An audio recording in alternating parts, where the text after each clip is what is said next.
Hi guys, and welcome back to the channel.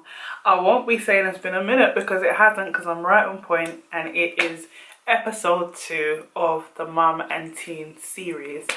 Thank you for all the love on the views on the other video. If you haven't checked it out, please go back and check that one out before you watch this video.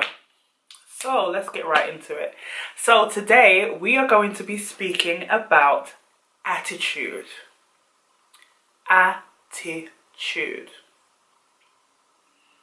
Yes, attitude.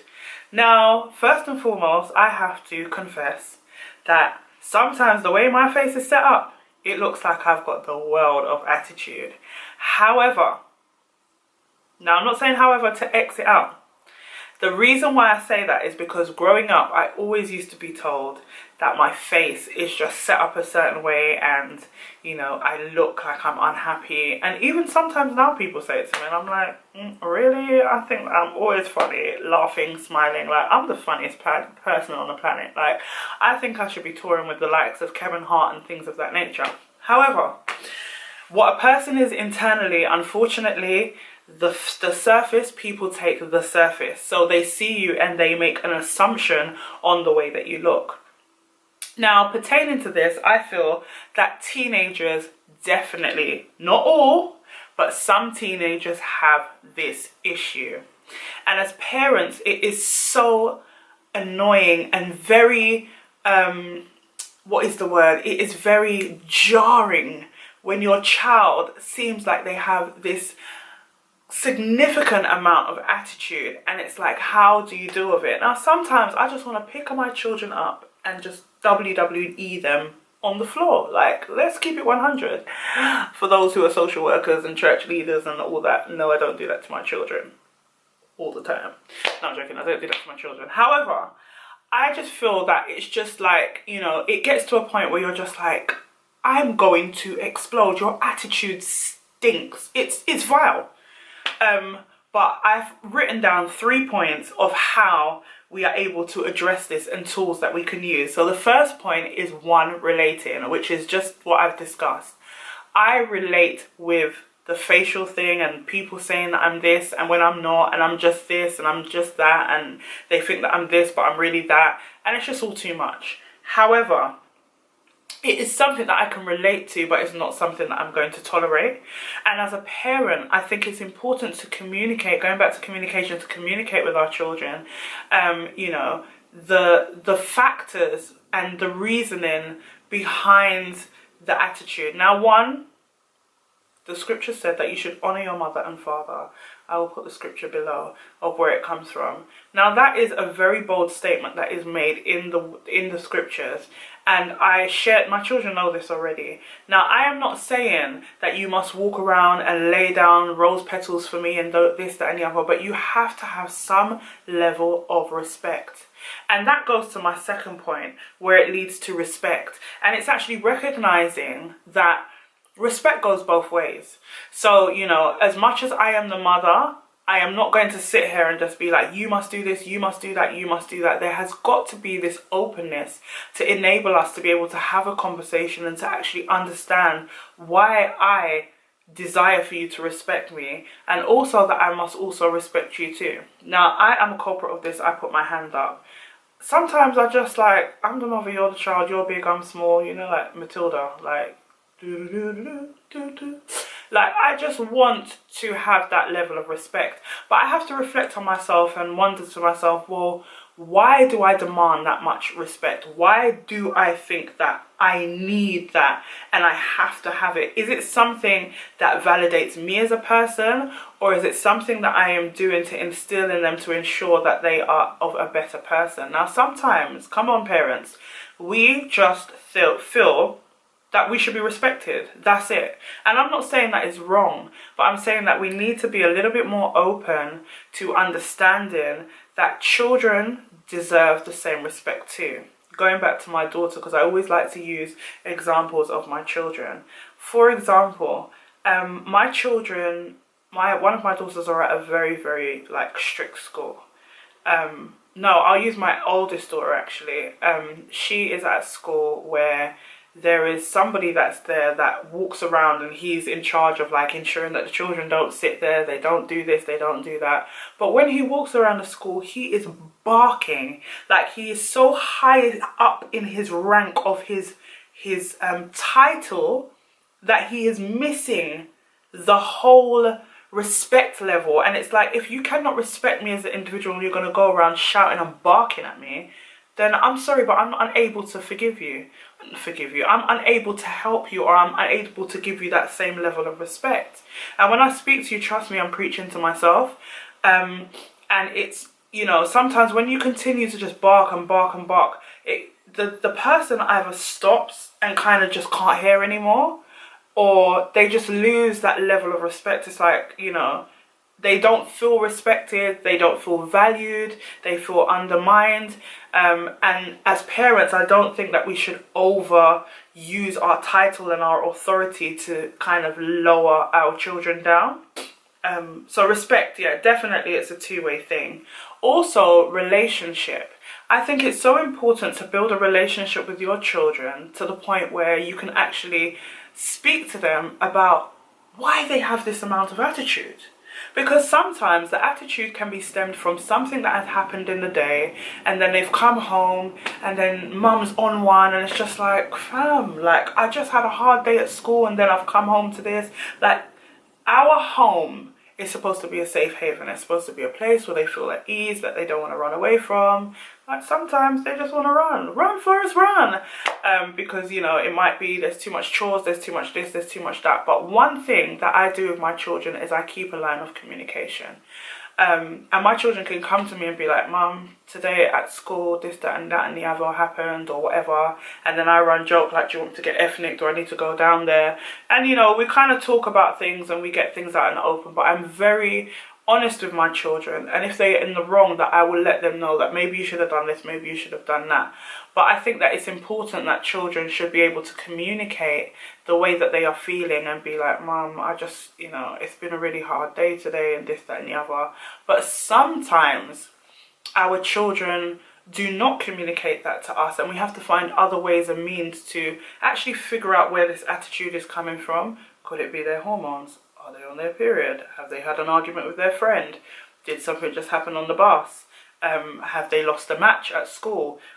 You know, has the teacher told them off? Have they got into trouble for no reason? There are so many reasonings that come behind what we deem as attitude, when it's just maybe frustration or, you know, things of that nature. So yeah, attitude is definitely something that I know as mothers, we tend to battle with.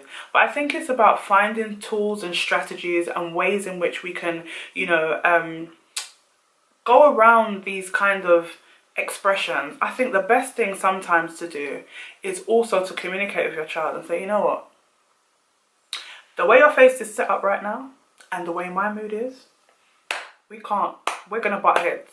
So what I'm gonna need you to do is I'm gonna need you to go upstairs. And when you're feeling better, when you've got a better facial expression and a better aura and a better attitude, you know, not walking around the house like thunderclap and lightning bolts, you know, like, come back and then we can reason. Sometimes you just need time apart to actually come back and actually speak about things. And I think that's when children are more open to speak to you. And, you know, it's not that you're pushing them away, or it's not that you're you know, undermining them, but it's that you're like, you know what, I need to think about myself and my reaction to you, and in order for me not to have that reaction with you, I'm gonna need you to leave, give me some moments and some minutes so I can gather my thoughts. I think a lot of the time as parents, we don't take time to gather our thoughts. It's like we see something, we react, and we just, you know, make a, what's the word? We see things, we react, and we just, that's it. We don't actually take time to think, okay, how can I deal with this? I remember the other day, one of my children came in really late, and I had this great plan. And, you know, unfortunately, it didn't go to plan because I allowed my emotions to take over. But I think if I had just allowed myself a little bit more time, I would have been able to deal with it in a different way. And to be honest, I have to give myself props. I did deal with it in a better way than I thought I would. but it was just kind of like, right, I'm taking your phone, I'm doing this, I'm doing that. And then the next day I was like, okay, I need to communicate and do whatever. So for example, let's, because I'm trying to keep it transparent. So the other day, my daughter wanted to go to the cinema. I allowed her to go to the cinema, and you know, she had she was supposed to see a 7:30 showing. I was also out at the same time, so it was just like, you know, I'm trying to see what's going on and do whatever. And then she texted me and said that she's going to see the later showing. Like, she's at the later showing because she didn't get into the other one. Now, my thing is, you should have told me that you were seeing the late showing before you went to see the late showing. So I could have said to you, well, it's going to be too late because you're going to get home too late. But she decided to tell me after. Then she got home about 5 to midnight or 5 past midnight. I was fuming. Now, I'm telling you, I'm a really, really strict mum, and I'm really trying to work on it, but I don't allow my children to gallivant on the road and do whatever. Now, I'm not saying that there's anything wrong with parents who do that, so don't hear what I'm not saying. But what I'm saying is I do things a little way different, and, you know, I'm trying to ease her out into her freedom. And I just thought that was just so disrespectful that I've finally come to the place where I've allowed you to go and do something. All right, I don't keep her in the house all the time, I do let her out. But for me, that was too late. I knew he was going to come late anyway, but not that late. So I was like, you know what, she's a big girl, let her go, cinema, she's going one point, coming back, it's not like she's loafing. And then you come back at that time, and I was like, right, this is what I need to do. I need to let her come in, let her go upstairs, and then, or ask her what she could have done differently, or whatever, what have you. But I was just like, you're coming back at this time, give me your phone, go upstairs, I don't want to hear it. That was it. I just shut it down, because for me, I was just like, if I don't do this right now, I don't know what I'm going to do. But sometimes it's like, you know, we don't allow our children to be able to communicate, and then everybody's just got this attitude, and it's just way too much. So we need, as parents, to think about different ways and strategies that we deal with certain situations. So yeah, attitude is definitely something that I battle with my teens. But I think there are things that I need to evaluate. There are things that I can do differently. And, you know, another thing that I notice with attitude is, you know, attitude definitely, there's a saying that says your attitude determines your altitude. And I feel like, you know, and another saying, 2 wrongs don't make a right. If a person is given attitude, sometimes as a parent, we are able to change and shift the atmosphere. This is our home. So we shouldn't allow that type of aura and, you know, kind of movement to happen in our house, and without being able to have the authority to shift that atmosphere in a positive light. So, you know, taking time out and actually reflecting and seeing different ways that you can deal with your children's attitude. So I hope that that has been encouraging to some of you, to share my transparency, to share with you some tools and strategies on how to deal with teens and attitude.